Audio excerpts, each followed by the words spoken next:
Hello，大家好，我係曉怡啊。近年響淘寶、拼多多買衫成為大趨勢，因為佢平靚正，仲送埋上門添。但係大家要小心，呢啲平價衫嘅背後，隨時隱藏住極嚴重嘅健康危機啊。Paper Hill 近年內地多次揭發啲衫有毒嘅事件。國家市場監督管理總管就對深圳市安若依電子商務有限公司嘅女裝進行抽查，喺多批次嘅抽檢報告顯示，當中嘅衣物含有可致癌嘅染料，比國家標準高出20倍啊！而德國嘅專業刊物生態試驗亦都抽查咗中國大陸電商平台嘅27件服裝產品，結果顯示有2%未能通過測試，當中包括有涼鞋甚至乎嬰兒衣物，全部被驗出有化學物質。當中只有1/3被評為合格咋。呢啲唔合格嘅衫之所以能夠低價出售，就係因為生產商用咗啲廉價，甚至乎係被國家禁用嘅化工原料。呢啲染料喺同人嘅皮膚長期接觸或者經過汗水溶解之後，可能會釋出致癌物，嚴重威脅消費者嘅健康啊。點解劣質嘅衫當中出現咁多有害嘅化學物質呢？美國毒理專家焦明威解釋，主要有以下幾個來源同原因。防水材質嘅衫多數都加咗塑化劑，可以增加啲衫嘅防水性。淺色嘅衫可能會加咗熒光劑，熒光劑會令產品變白，令啲衫更加光亮鮮艷。如果件衫喺紫外光燈照之下反光，就代表嗰件衫有熒光劑啦。而漂白劑就可以防止白色嘅衫變黃，亦都可以防毛防皺，令到衣物更加之挺硬。至於鮮艷嘅衫嘅染料可能會含有重金屬。同時呢啲衫亦都可能會有落咗殺蟲劑嘅，以防順面嘅衫發毛或者防白蟻。至於氧化銻呢，就用嚟防止佢哋着火嘅。唔合格嘅衫主要有2大致命病毒，佢就係甲醛同埋致癌嘅芳香胺，又叫做聯苯胺。甲醛主要係被用於紡織品嘅印染同埋後期整理過程，作為定型劑、防皺劑同埋固色劑。佢係強刺激性物質。殘留過高會引致急性嘅皮膚敏感、接觸性皮炎、紅腫痕癢等等症狀，對眼睛同埋呼吸道黏膜造成刺激。長期接觸甲醛嘅話，被證實會增加罹患呼吸道疾病同埋癌症嘅風險。第二個呢，就係1級致癌物，可分解嘅芳香胺染料，即係聯苯胺。可分解嘅芳香胺染料被世界衛生組織癌症研究機構列為1級致癌物。而抽查嘅報告之中，有部分嘅休閒服、家用褲等被驗出致癌嘅芳香胺染料超標，最高超過國家安全標準成27倍咁多。芳香胺染料被皮膚吸收之後會分解，產生致癌嘅芳香胺。其中黑色衫等於200包香煙，牛仔褲異味等於浸泡喺致癌液8個鐘。毒物科醫師顏宗海指出，呢啲毒衫同膀胱癌、腎癌、輸尿管癌等惡性腫瘤嘅發生有密切嘅關係，甚至被懷疑同白血病有關係添。唔係講笑，我真係試過喺淘寶買牛仔裙，特別係藍色嗰啲，唔止一次，係好幾次，洗咗成2-3次，掛咗喺屋企2個星期，行近仲覺得係攻鼻。嗰隻味我而家講返仲記得好清楚。你話勁唔勁呢？除咗以上2大化學物，毒衫仲包括銻、鉛、鎘同埋2甲基甲基胺，佢哋會增加免疫系統問題，損害心臟、血管、胃腸道、肝臟、呼吸系統，同埋影響發育、神經系統，造成貧血、腎損傷、骨骼病變、肝臟中毒，損害生殖系統，可能導致男性器官變小或者女同性早熟。以上唔好以為我專登講到咁恐怖去嚇人，相關嘅案例其實真係有跡可尋㗎。美國航空、阿拉斯加航空同埋達美航空都先後發生過有多個空中服務員懷疑穿着咗新嘅制服之後出現皮膚痕癢、發炎、紅疹、蕁麻疹、頭暈、呼吸困難，甚至脫髮等症狀，令到佢哋冇辦法返工。其中5名美國航空公司嘅員工投訴之後，仲獲得勝訴，被賠償1860萬美金。直至到呢啲航空公司更換咗供應商同埋布料，同制服相關嘅健康投訴數量先至顯著下降。哇，講到咁恐怖，咁我買衫嗰時應該點揀點分呢？第一，聞氣味。買衫嗰陣時，如果聞到強烈嘅刺激性血腥味或者化學劑嘅味道，就應該避免購買。新嘅衫可能有時有啲輕輕微嘅面料味，但係如果覺得刺鼻好濃烈唔自然嘅化學味嘅話，就好可能係甲醛或者揮發性化學物超標，建議唔好着，抌咗佢或者退貨。第二，如果係深色衫嘅話，就要小心啲買啦，因為深色嘅衫喺染色過程之中可能會使用更加多嘅化學物料，尤其是係鮮豔嘅顏色。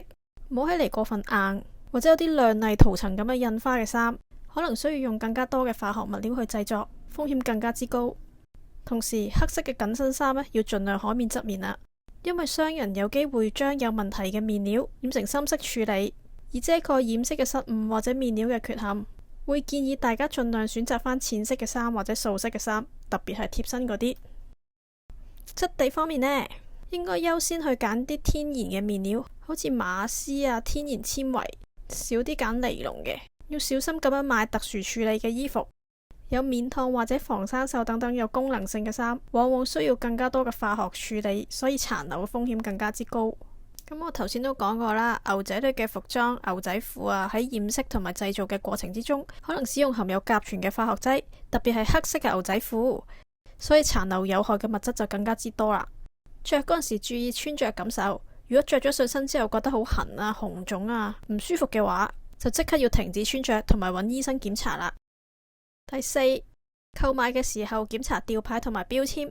正規嘅衫必須要有完整唔合格嘅清洗標籤同埋主標籤。如果呢啲標籤缺失或者模糊不清嘅話，可能係三無產品，質量冇辦法保證。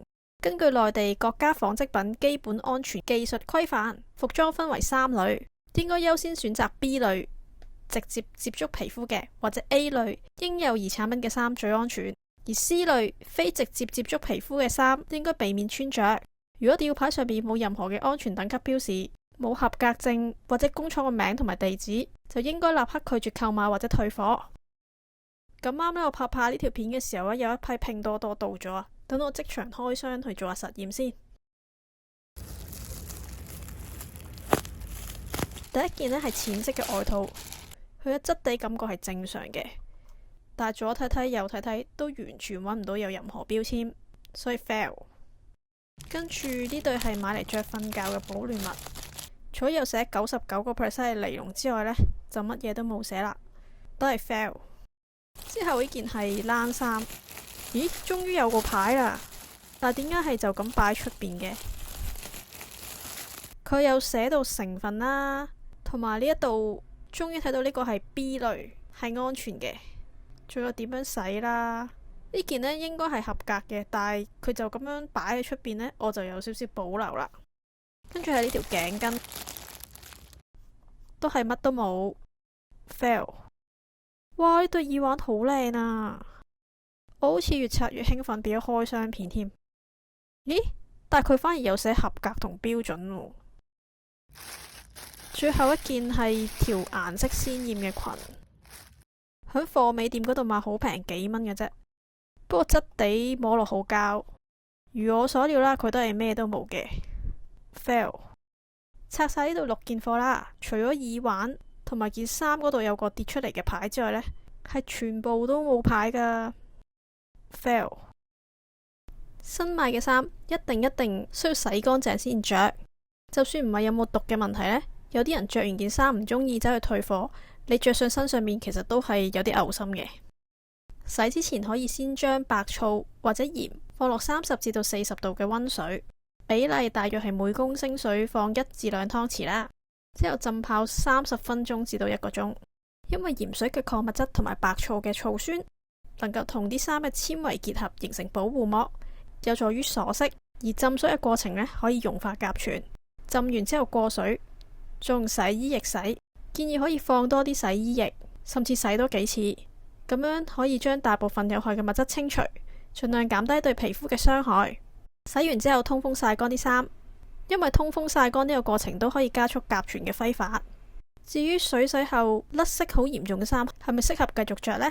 美國毒理專家焦明威話，呢個情況屬於好壞參半。染料溶咗喺水裏邊，代表有害嘅物質已經洗走咗。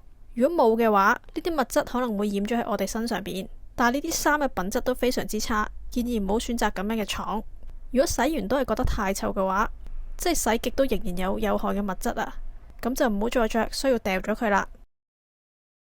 咁講到咁，我哋應該去邊度買衫呢？買衫嘅時候，我哋應該遠離地攤、冇標或者來歷不明嗰啲貨尾單啊、外貿尾單啊等等，因為呢啲可能係走私嘅舊衫翻新嘅，可能含有病菌、細菌、寄生蟲卵，衛生狀況冇辦法保證。其實我就覺得有啲難嘅，因為就算去啲細鋪頭賣衫，都唔確保佢哋係咪同淘寶同一個貨源，即使有標籤都唔知啲標籤係真定假。咁如果真係太擔心想確保安全嘅話，我會建議去返一啲大型嘅商場、百貨、連鎖店，有牌子嗰啲會好少少，因為佢哋嗰啲好多都係全球有分店啦。帶貨出入口嘅話要經過 QC 嘅，所以質量會有多少少嘅保證。其實我自己都中意喺淘寶、拼多多買衫嘅，因為佢除咗唔使出街之外呢，仲比較容易揾到一啲特別啲嘅款式去襯衫。但係通常呢啲衫我就會買嚟貨旅行，或者着去影相打卡，偶然着幾個鐘咁樣啦。如果返工嘅瞓覺要着好長時間，或者一啲比較 casual 啲嘅款式，我都會選擇喺香港買返嘅。就算我唔係去啲連鎖，係去一啲細嘅鋪頭都好啦，起碼我都可以摸到啲質地。同埋就算喺邊度買衫都好，着之前我係一定會洗嗰啲衫先着。至於淘寶買嗰啲，就算即係諗住着一次半次都好啦。如果我發現啲質地太膠太差，我都會直接抌，因為身體要緊，千祈唔好為咗嗰少少錢而覺得肉痛，揀去着嗰件衫。好啦，我今日嘅影片就嚟到呢度，多謝收睇。唔知大家有冇試過買衫有啲咩難忘嘅恐怖經歷呢？都歡迎留言分享一下。希望以上嘅資訊對大家有用啦。中意我條片覺得有用嘅話，記住按 like、訂閱、share 出去，仲有 follow 埋我嘅 IG。我哋下次再見啦，拜拜。